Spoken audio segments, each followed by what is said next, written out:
I am in Gaza now. I'm sitting in Shifa hospital. Yes, sir.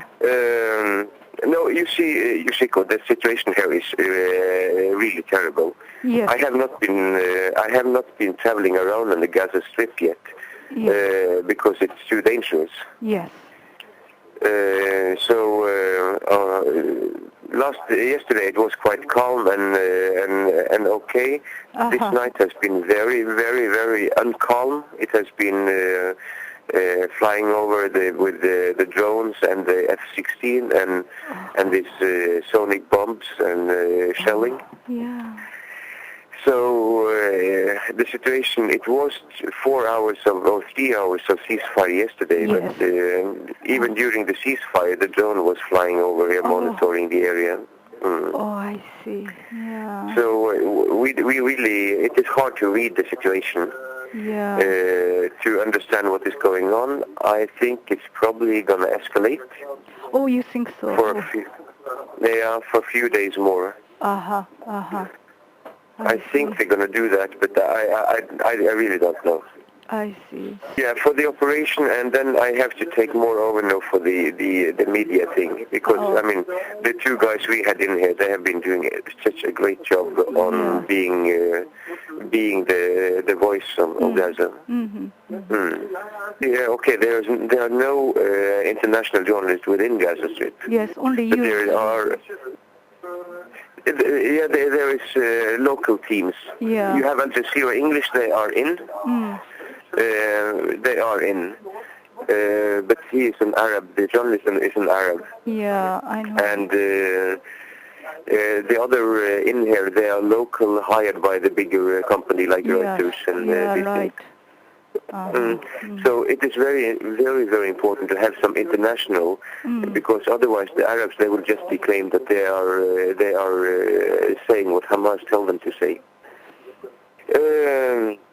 No, the situation in Shifa is that they are doing a really great job. But you know, it is a big hospital, but they are not. They don't have the capacity for this amount of patients. I mean, by yesterday afternoon at 5 o'clock, the total number of casualties were 3,000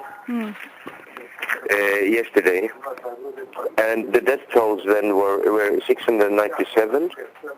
Yeah, and among the dead, 172 was children under 18 years. Oh, yeah. But you know, like 2 days ago, it was about, the hospital itself was receiving about 200 casualties. So you can imagine, no, you cannot imagine. No. None of us could imagine that this huge amount of patients coming into the emergency room. And of course they are in lack of. They are in lack of a lot of stuff. The most needed things are here, but it is like disposables are reused, and there's a lot of equipment needed to be replaced because they're worn out.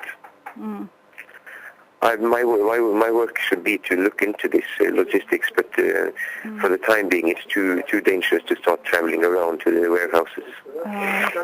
So the hospital was full yesterday. During the ceasefire, they spent the time with evacuating patients to other hospitals and to Egypt.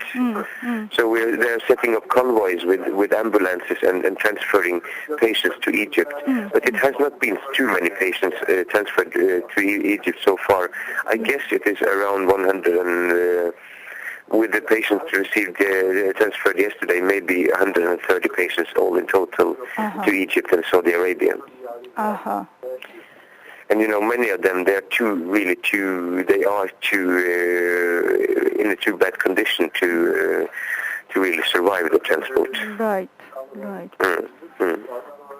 There are trucks coming in with supply.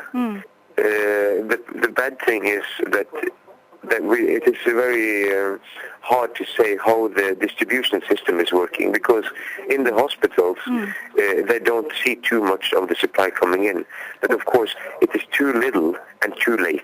Oh, I see. Even for the because they did not open they did not open the Karni crossing. It is only the Kerem Shalom, which takes only a marginal percentage of Karni. I see. But it is not enough. If they really wanted to give humanitarian aid or let the humanitarian aid pass from Israeli side, they had to open the Karni crossing. That is the only crossing point with the capacity to take in what is needed. Yeah. There is lack of flour. There is lack of bread. People are queuing up in hundreds and hundreds. In front of a locked bakery door. Yes. But I could see myself while I was at the Rafah crossing point from Egypt. There were trucks coming in with sugar, with flour, with animal food, chicken food, with these basic things. But what we are serving the patient and the staff in the hospital now is this energy biscuits from the World Food Program. I mean, there is one meal a day with mainly rice, maybe a little piece of chicken, or maybe a little piece of meat, but it is not enough. I mean, there is really a lack of food. Yeah. And there's no bread in it.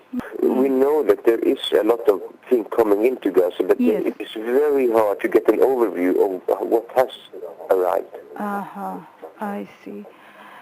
So that is what we need to do.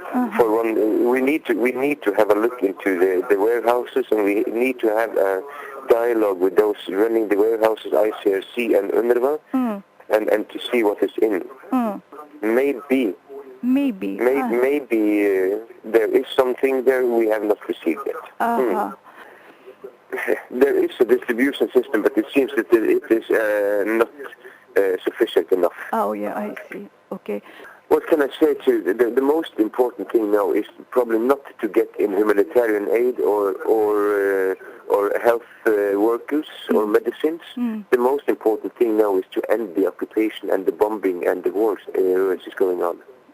That is my message. That everybody has to get together, and everybody has to make pressure on their own governments to make pressure on the Israeli and the so-called world community that the main problem is the war, the bombing, and under the war going on, the occupation of the Palestinian territory. That is the main problem. Okay? Yeah. Thanks. Thank you, Shikura. Thank you. And say hello to all our friends in Tokyo. Take care. Okay? Okay. Okay. Thank you very much. Bye.